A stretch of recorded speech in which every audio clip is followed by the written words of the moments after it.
Tengan todas y todas ustedes un saludo muy efusivo. Les habla Álvaro Hernández Aguilar en condición de coordinador de la Comisión Civil y Comercial de este Colegio de Abogados y Abogadas. En atención a la celebración propiamente que estamos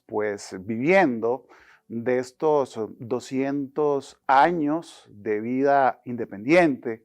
a partir de 1821 y que tenemos la dicha de poder disfrutar, vivir de esta experiencia tan gratificante, con un enorme efecto cívico y desde luego jurídico, pues nos hemos unido por parte de la Comisión Civil y Mercantil a los requerimientos de las demás comisiones que a través de la Junta Directiva pues se ha tenido pues la amabilidad y la dicha de podernos hacer partícipe de esta celebración. Concretamente en cuanto a lo que es el derecho civil y comercial, de lo que se ha vivido, la evolución que hemos tenido durante estos 200 años de vida independiente, ¿no?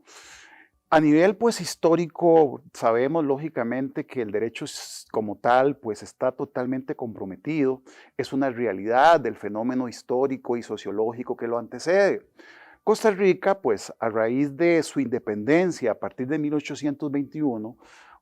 evolutivamente fue dentro de sus necesidades y requerimientos que se pudieron haber presentado durante esos primeros atisbos, durante esos primeros tiempos de vida independiente, poco a poco se fueron forjando algunas leyes importantes y quizá el punto de arranque más importante lo tenemos en materia civil y comercial en el Código de Carrillo, allá por 1840 y algo, donde sirvió prácticamente de inicio a las propuestas codificadoras de la época. En tal sentido, es importante recordar que la mayor parte de las instituciones jurídicas a nivel civil y comercial se desarrollan normalmente a través de la codificación francesa,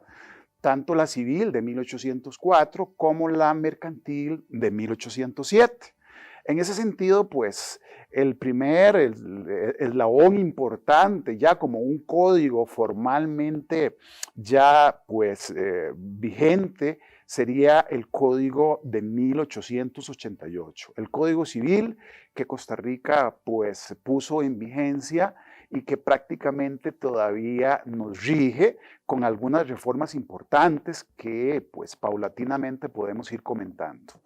El Código Civil nuestro no podría ser de otra forma, es un código que está totalmente vinculado a las ideas de la Revolución Francesa, a las ideas surgidas a través de este movimiento tan importante en nuestra cultura política y jurídica, donde inicialmente este código ofrece como características dos elementos configuradores muy importantes. Por un lado, la importancia de la propiedad privada, y por otro lado también el otro elemento configurativo de este Código Civil que nos rige está también relacionado con lo que es propiamente la situación de la autonomía contractual. El valor tan trascendente que se le da propiamente a la autonomía privada a nivel contractual. Simplemente para darnos una mirada precedente, histórica, antes de lo que era la propiedad privada, esto tiene una significación muy importante en el sentido de que lo que antecedió a la Revolución Francesa era la época feudal, donde lógicamente la propiedad como tal estaba desmembrada, donde esos aspectos que tenía la el señor feudal, a través de la seguridad o garantías de subsistencia que podía dar este señor feudal en aquellas ciudades amuralladas propias de la época y donde lógicamente los campesinos, los ciudadanos tenían que como contrapartida dar un diezmo o algún tipo de contraprestación. De manera que estas propiedades eran bastante fraccionadas en diferentes tipos de limitaciones, de gravámenes, y propiamente con el Código Civil de 1804, propiamente ahí tenemos la posibilidad de una propiedad privada que se le reconoce a los ciudadanos y la titularidad de los bienes, sobre todo los bienes inmuebles. Además de esto, pues lógicamente la posibilidad de contratación, esa posibilidad que se viene pues a materializar con el hecho de que las personas pueden pues interrelacionar sus bienes, luego sus servicios a través de contratos donde lo que más en esos contratos se pondera, lo que más se exalta y lo que más se protege, lógicamente que es la autonomía privada, la voluntad como tal, al punto que tanto esta autonomía privada como lo que es la propiedad privada, podemos decir que es el corazón propio del Código Civil. Y en ese sentido es muy importante desde ahora adelantar que esto dio lugar posteriormente a lo que luego veremos con el hecho ya del surgimiento después de la posguerra, sobre todo después de la Segunda Guerra Mundial en concreto, de una serie de circunstancias donde viene inmersa la aparición de propuestas de un derecho civil con entornos sociales, donde lógicamente ya a través de todas las circunstancias que determinaron en su momento aquellos problemas tan serios que tendrían que ver lógicamente con los abusos que se dieron contra los derechos humanos tan lamentables en aquellos tiempos, pues determinó enseguida pues lógicamente la posibilidad de poder ofrecer una serie de garantías, una serie de principios y valores cuyo contexto programático y metodológico se vio impreso también en el derecho civil. Y ante esta circunstancia, pues aparecen lo que conocemos como los derechos de tercera generación o incluso actualmente de cuarta generación, relacionados sobre todo con aquellas garantías sociales, aquellas ventajas que se le da y que se insertan en las constituciones de la época y que tiene que ver lógicamente con el derecho a la salud, tan de boga en nuestros tiempos, el derecho a la educación, el derecho a un ambiente sano. Aparece también a nivel programático ya muy avanzado, pues el siglo XX, el derecho al consumidor, un derecho que vino a ofrecer, lógicamente, todo un cambio de paradigma en lo que se conocía eventualmente a nivel contractual entre las relaciones jurídicas que proponía el Código Civil de 1888 bajo una supuesta situación fantasmagórica de igualdad ante la ley, de igualdad contractual, y a través de este derecho del consumidor todas esas bases de igualdad se vienen a sucumbir por el hecho de la protección del más débil, por la protección de aquella persona que no tiene la información requerida para tomar a veces una decisión que puede influir a nivel no solamente patrimonial, sino que también en otras esferas de su vida, como es el caso del derecho del consumidor. Paulatinamente, además del derecho del consumidor, pues surgen unas situaciones muy relacionadas ya propiamente con otro derecho que de pues, tiempos inmemoriales ya venía dando pues un crecimiento gradual muy importante, y me refiero al derecho comercial. Un derecho comercial que pues a diferencia del derecho civil generalmente se viene a formular, aparece como una respuesta espontánea a los cambios que la economía y la sociedad va implementando. Este derecho comercial, pues lógicamente lo visualizamos en el año 1964 en Costa Rica, con la actual, pues, con la reforma que operó en nuestro país con la vigencia del Código de Comercio de 1964. Un Código de Comercio que lamentablemente hoy en día todavía ofrece, pues, características muy propias todavía de la época decimonónica, de la época de aquel Código de Comercio que mencionaba, de la codificación napoleónica francesa. Un derecho de comercial relacionado con un código donde sí requiere, pues lógicamente, un cambio importante, una reforma, una renovación,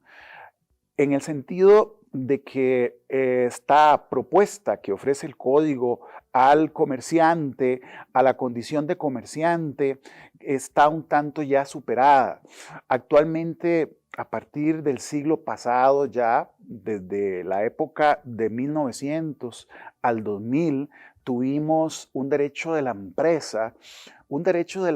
como una empresa relacionado a nivel incluso a nivel subjetivo con el empresario que sería la cabeza, el empresario que es el titular de una actividad que está organizada en la prestación de bienes y servicios y donde lógicamente a partir del siglo XXI se habla hoy en día de una cuarta revolución industrial. A partir de esta propuesta, este derecho comercial, pues lógicamente relacionado con la empresa, se ha visualizado con un modelo de visualización de empresa más relacionado con la actividad, con esa actividad que trasciende más allá de una propuesta cerrada, de una propuesta únicamente relacionada con la situación de obtener lucro o ganancias por parte de ese empresario. Hoy en día, el derecho comercial ofrece una enorme significación a nivel heterogéneo o a nivel multidisciplinario dentro del ADN jurídico. ¿Como cuáles? Por ejemplo, los trabajadores. El aspecto laboral ofrece una importancia enorme. Las relaciones laborales pues están implícitamente incluidas dentro de la actividad empresarial. El aspecto del entorno, el entorno del ambiente. La empresa pues maneja y tiene un compromiso muy importante a nivel de lo que cotidianamente apreciamos sobre el resguardo, sobre la preservación del medio ambiente. Una propuesta también relacionada lógicamente con la productividad como tal, pero una productividad donde lógicamente están de por medio una serie de intereses, a veces intereses hasta contrapuestos, en el sentido de que en ocasiones estas empresas podrían ser conducidas o administradas por los propios socios y otras veces se piensa en personas que tengan cierto tipo de habilidades o conocimientos especiales por las complejas situaciones a las que están lógicamente relacionadas las empresas a nivel contable, a nivel de la competencia, a nivel tributario, a nivel económico, hace que muchas veces se apueste por presidentes, por CEOs que ofrezcan pues una especie de conocimiento en escuelas de negocios que sean verdaderos profesionales y donde en ocasiones los socios que aportan el capital, los que arriesgan, no están vinculados al manejo de esa empresa precisamente por esos requerimientos técnicos tan importantes a los que hacía mención. Bajo ese punto de vista, creemos que en el derecho comercial costarricense se requiere, pues lógicamente, una propuesta más moderna que pueda ir adaptando toda esa serie de requerimientos que se han venido incorporando en otras legislaciones, en legislaciones europeas, como el caso de Francia, el caso del modelo español. Recientemente, en el año 2015, en el Cono Sur, Argentina ha tomado una posición muy importante en cuanto a la unificación de un código civil y comercial sumamente moderno, donde vienen a pues incorporarse una serie de aspectos relacionados con lo que es el sistema de fuentes, las fuentes del derecho civil y comercial, relacionado con las convenciones, relacionados con la apuesta por tutelar la dignidad de las personas. El derecho siempre tiene que tener como eje principal en todos los sentidos el bienestar y el respeto de los derechos y la dignidad de las personas. Ese es el punto de arranque. Eso es lo principal que debe ofrecer un derecho civil y comercial acorde con nuestros tiempos. Y en ese sentido, donde aparece con gran importancia también es la relación con el derecho constitucional. Con el derecho constitucional, donde lógicamente también el legislador, los jueces, los participantes en todo ese entorno determinan pues la importancia de ese modelo que tiene que ver entonces con este derecho constitucional reflejado precisamente a través de los valores, a través de las propuestas programáticas que ofrece las constituciones de nuestro tiempo. Y en ese sentido, pues lógicamente, tanto el legislador y en gran medida también los jueces, los operadores jurídicos en general, en todo lo que tiene que ver con las relaciones interpersonales, se debe tomar en consideración esta propuesta a nivel constitucional o convencional. Hemos visto que parte de las situaciones que tiene que ver con derecho de familia, con derecho civil en general, con derecho sucesorio, con el derecho, por ejemplo, que hemos visto en el caso de la fecundación in vitro, etcétera, donde ha tenido una implicación muy importante los requerimientos que puedan provenir del derecho de cortes internacionales. En el caso de Costa Rica, a nivel regional, nuestra Corte Interamericana de Derechos Humanos. Y ni qué decir ahora también en el aspecto del gran reto que tiene la justicia como tal. Y la justicia civil y comercial pues ofrece un reto y un cambio de paradigma enormemente importante que se ha puesto pues a prueba en este año y resto precisamente con la irrupción del COVID-19. Y en esto me refiero propiamente al fenómeno de las tecnologías, al fenómeno de la digitalización del derecho, que lógicamente pues viene planteándose en una serie de cambios sustanciales. Dentro de esos cambios sustanciales no podemos dejar de lado la propuesta relacionada con la inteligencia artificial. Pensemos, y aunque parezca un tanto apocalíptico, la posibilidad de una justicia robótica, la posibilidad de que los justiciables estén en manos en ocasiones, porque esto pues se trata de un planteamiento paulatino, evolutivo, de máquinas, de robots que van a determinar las decisiones que tradicionalmente y en toda nuestra evolución histórica ha estado en manos de una justicia humana, de una justicia que se habla y todavía se propone con rostro humano. Y en ese sentido, pues lógicamente los requerimientos, los retos, los temores, los riesgos, pues hacen que lógicamente estemos atravesando pues lógicamente un cambio de paradigma enormemente importante. Esperemos que este cambio de paradigma que no es posible evitar,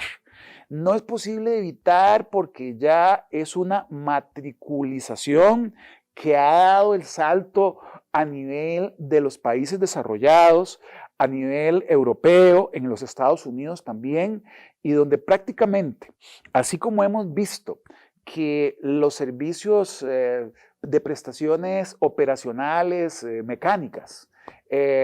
vemos, por ejemplo, que han sido estos servicios suplantados ya por robots. En el caso, lógicamente, de un aeropuerto, cuando tenemos que hacer algún tipo de digitalización con los pasaportes, con los destinos, con las valijas, apreciamos que ya paulatinamente esa interacción con funcionarios o empleados de las aerolíneas paulatinamente va desapareciendo. Así también en el campo médico, en el campo farmacéutico, apreciamos que muchas veces pues, podríamos obtener citas médicas a través de una plataforma. Incluso detrás de esa plataforma en ocasiones está un médico, pero en ocasiones puede estar una programación robótica donde de acuerdo a la información que uno le suministre, nos va a ofrecer algún tipo de diagnóstico. Pues eso, lógicamente, no está al margen de la justicia. Y en ese sentido, pues es el gran reto es el gran cambio que viene de camino. Recordemos que ahora estamos ante el dilema también del procesamiento de los datos personales. Y precisamente estos datos personales vienen a ser uno de los insumos más importantes en muchos campos del quehacer cotidiano, empresarial e incluso jurisdiccional. Me refiero a que estos datos son los que vienen a retroalimentar en ocasiones aquellos elementos que se conocen con el nombre de algoritmos. Los algoritmos pues vienen predeterminados por una serie secuencial de información, de datos que se le va paulatinamente pues dando a algún tipo de procesadoras o procesamiento de datos y que con base a esos datos, pues se pueden establecer aspectos predictivos, aspectos que pueden ser relacionados a un modelo de decisión predictivo. Esto, pues lógicamente, nos ofrece un panorama de mucho cuidado, donde está de por medio siempre la cuestión de la línea de lo moral, de lo ilícito con lo lícito.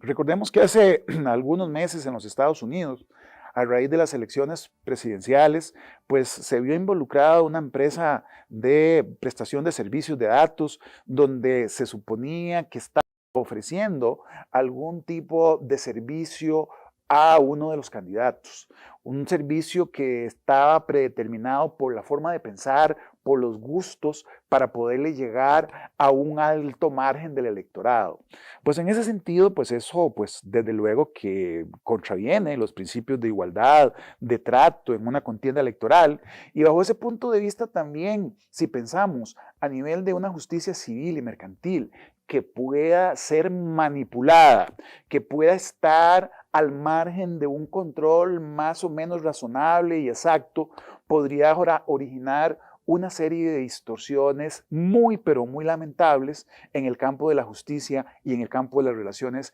interindividuales. Pues finalmente, pues quiero referirme últimamente a las reformas procesales que hemos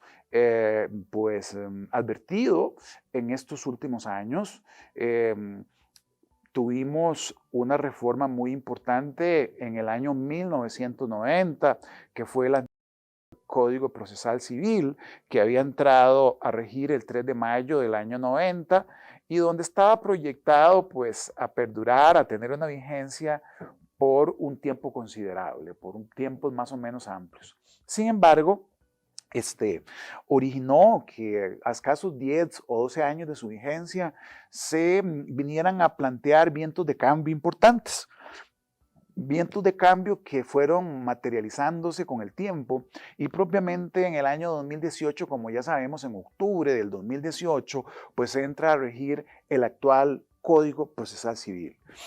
Pareciera que las experiencias que se han dado en estos últimos años pues han sido pues un tanto insatisfactorias a nivel del proceso civil. Está claro y evidenciado que el proceso civil hoy día es visto con una autonomía muy importante, similar al derecho sustantivo, y donde lógicamente pues hacer valer lo juzgado tiene implicaciones de enorme importancia para las personas y para los ciudadanos en el ejercicio de sus derechos. Pues bien, pues con esto, pues en este espacio que se le da a la Comisión Civil y Mercantil en nombre pues de nuestros compañeros y compañeras de Comisión Civil y Comercial, en nombre del gremio como tal, pues se ofreció este espacio un tanto por ahí de tránsito resumido de lo que podríamos rescatar de los hechos de mayor significación en lo que tiene que ver entonces con nuestra disciplina civil y comercial durante estos 200 años de vida independiente. En ese sentido, pues los retos que quedan por afrontar son enormes y lógicamente que con la ayuda y con la colaboración del Colegio de Abogados a través de diferentes gremios y instituciones públicas, pues la idea es tratar de salir adelante de la mejor forma posible. Pues muchas gracias, agradecer enormemente por la sintonía, por poder dirigirme a ustedes y será en otra ocasión que tengamos esta o alguna segunda oportunidad. Muchas gracias y pues que estas celebraciones pues sean de la mejor forma posible.